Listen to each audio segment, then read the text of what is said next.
I spent my about 50 or more years talking about China to people because people are so interested.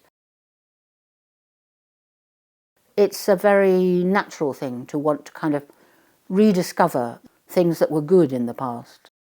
I don't think that China needs to make any effort to make its culture more appealing. It is enormously appealing. China was there, is there, and remains the same. When I first went to China, which was in 1971, and China was so completely different, it's almost impossible to describe. I mean, I have such fond memories of Peking at the time, when it was really a kind of little, slightly sleepy city, very, very charming, still retaining its old grid system. But now, of course, I mean, it's unbelievable, the speed with which cities have been transformed into massive areas. The speed of building, the speed of change is absolutely extraordinary. I don't know what it can be like, really, to be an inhabitant of Beijing, to see your city going kind of rushing past you at 100 miles an hour. I think the charm of Chinese civilization, the difference is really part of the charm. If you come from the West, you go to China, and obviously we're all human beings. We have something very much in common in our reactions and so on, and our feelings. But there are wonderfully different things about China.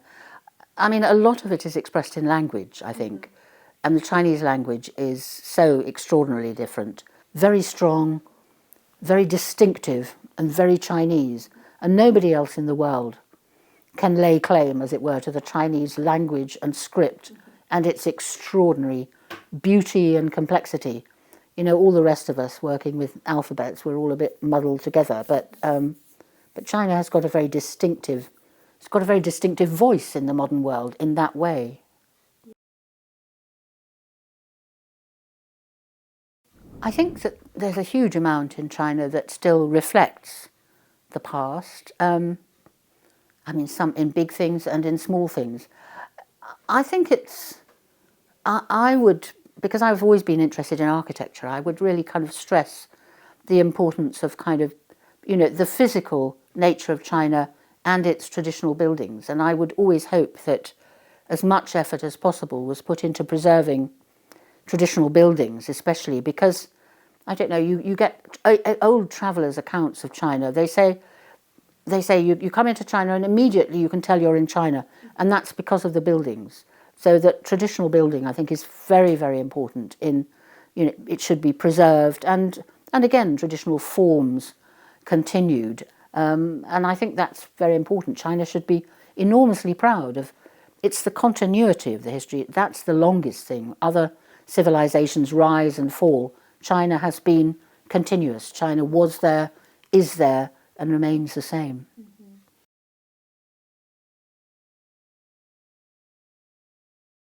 All over the world, most civilizations feel that there's a terrible danger of losing touch with things that have been, since time immemorial, important.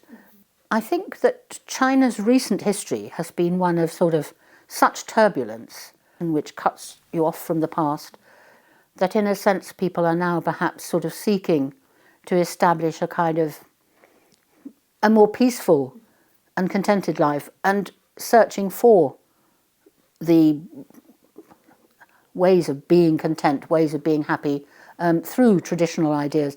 It's a very natural thing to want to kind of rediscover and enjoy again things that were good in the past. Yeah. I don't think that China needs to make any effort to make its culture more appealing. It is enormously appealing to people all over the world. I mean, and I suppose I've spent, you know, gosh, about 50 or more years talking about China to people, and always, I mean, I've only done it really because people are so interested. I suppose so intrinsic to China is that extraordinary longevity, that uninterrupted millennia you know, that Chinese history just goes on backwards and then on forwards.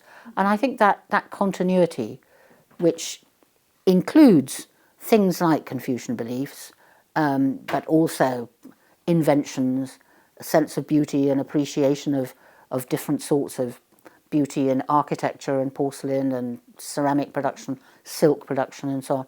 I think all those things are so long-lived in China. They're very, very important and absolutely intrinsic to Chinese society today.